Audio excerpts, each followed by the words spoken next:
はい、こんにちは。焼肉奉行霧島の稲垣です。今日は牛レバーのお話をさせていただく動画になります。今日もよろしくお願いします。これが牛レバーです。牛のレバー1頭分で、大きい小さいあるけどね、これがだいたい平均的な大きさです。でこれはうちが内緒ですけど、ちょっとしたことをして汁もそんなに出てないでしょ、これ全然。でこれいいレバーやと思います。ここを見てもらうと、ちょっと汁は出るけどね、小豆色で。そしてこの裏側がこういった感じになります。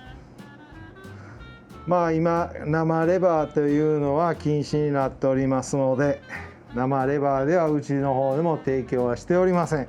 うちでもね、いいレバーがあった時にね、おすすめボードなどでレバーって書くと、お客さんが必ず生で食べれるのって聞いてくるから、うちも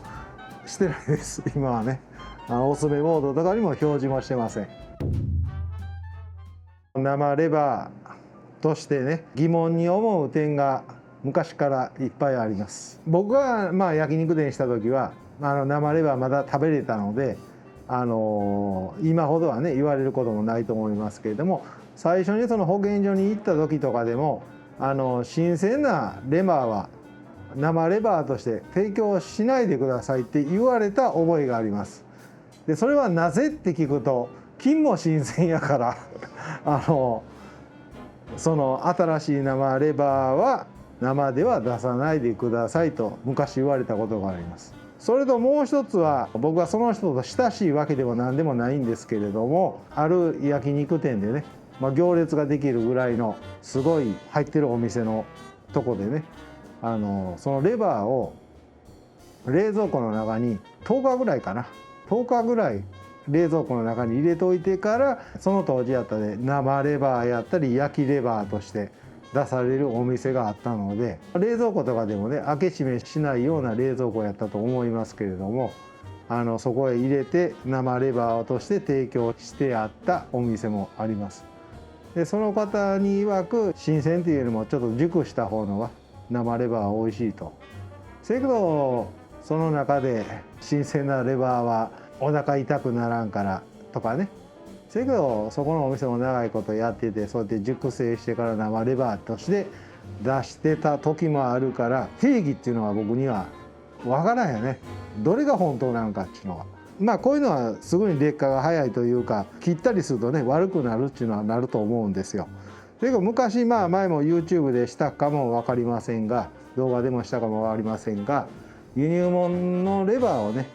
生レバーと出されとった時期があるので、かなり昔ですけどね、そういうのでお腹痛になるっていうのはなると思うんですよ。で今後このレバーっていうのはね、今では焼肉店とかでもいろんなところで生で出すことはできないと。それなら僕が思うには、生レバーを出す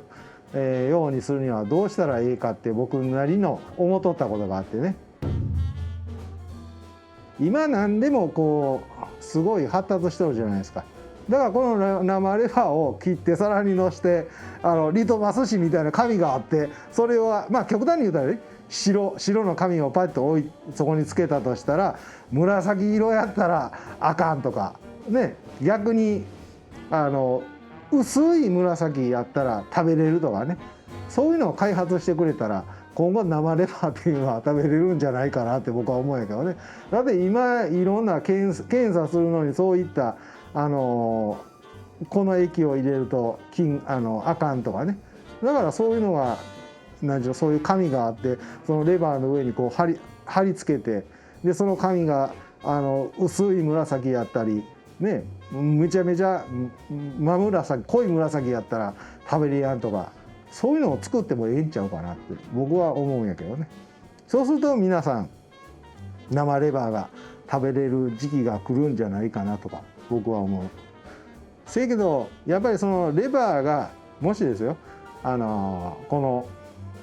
来月から生レバーが解禁になりましたってなったら、その時はブワーってみんな食べれると思うんですよ。せやけどある一定の月になるとそんなにね出やん日が来るんじゃないかなと思う。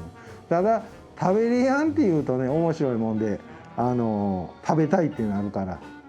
それだけかなって思います。でこのやり方もいろいろなんですけれども、こう作取りしてからこの薄皮取ったり、このままの大きい時にこの皮をめくるとか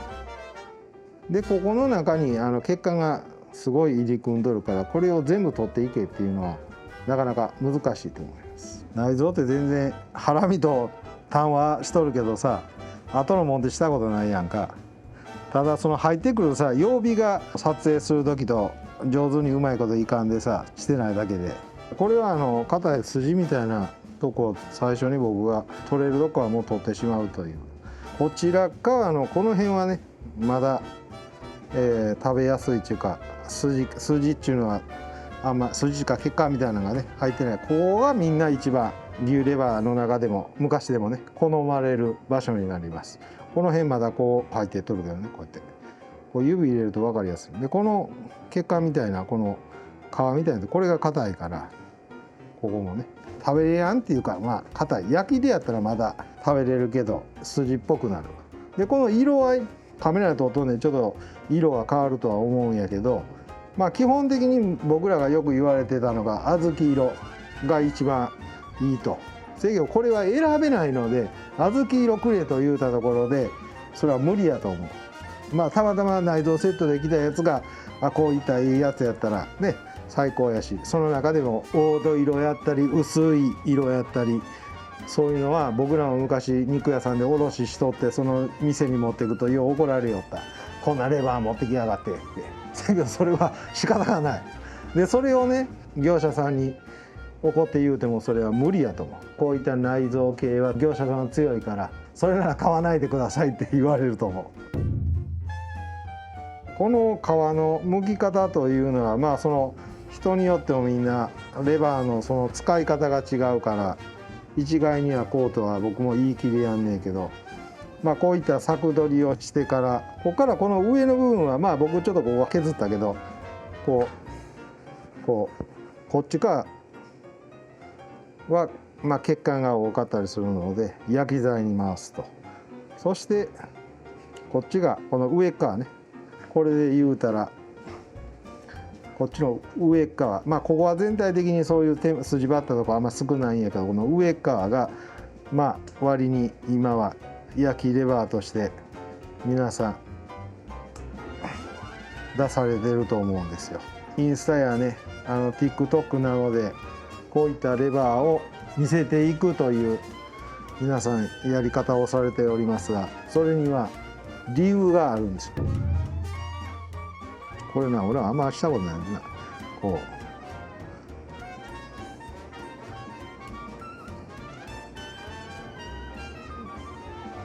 こういう取り方やり方と、このままのブロックでこの皮を取る。レバーだとこっちの方はこの血管があまり入ってないっていうだけで、その血管がこっちは割に入ってるので、よくこの上はこっちからこの上ね、こっちの上の方のが筋張っとるところがあるから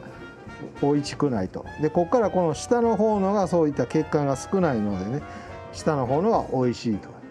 でそのレバーの中でもこういうのを全部取っていくとね割高になってしまうので、こちらはどちらかといったらこういった血管がね入っていくとこが割に少ないと、こっちを好まれる方が多いと。お客さんに提供してる時は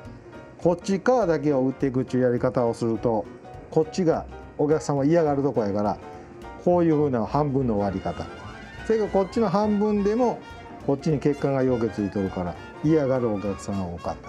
た。でもこのレバーレバーやと思う。小豆色で皮の取り方は人それぞれみんな違うから、やり方としてはね、僕のこの上の皮の取り方というのはこうまっすぐにこうやってゆっくりしていけば上手にできるけどね、こうするよりも僕はこっからこんだけを丸くするような筋を取り方をこういうようなまっすぐ取っていくというわけじゃなくて、やり方が僕は多いです。こういう感じ。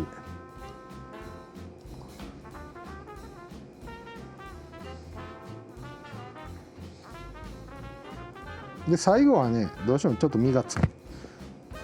まっすぐこうやってしていこうとするとねちぎれたりうまいこといかないんですよ。だから僕はこう丸くこう取っていくような感じになる。僕はねいつも。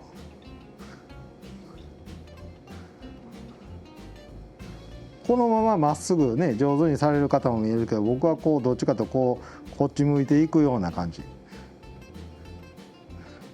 このナイフをこう先っちょでくるっと回していくからそうなっていくんやけど、まあこれ人それぞれやり方違うから一概には僕のやり方が正しいとはよう言わんけど、こうね。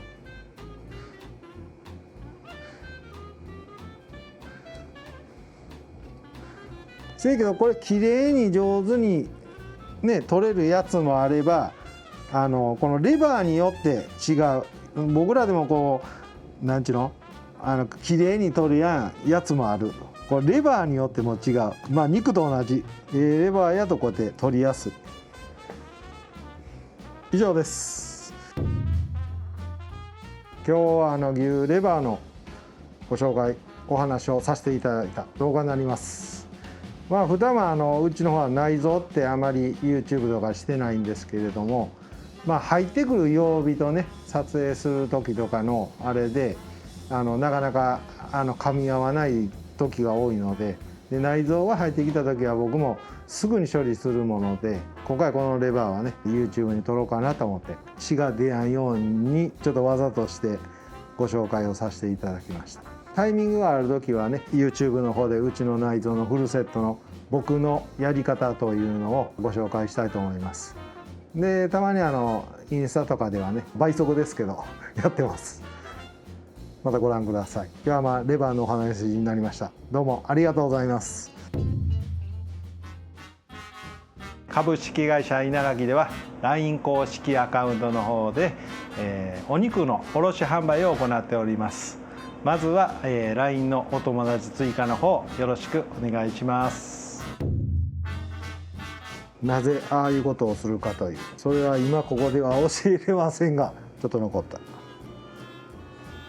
こういう取り方、こう分かったやな。こうされるやり方と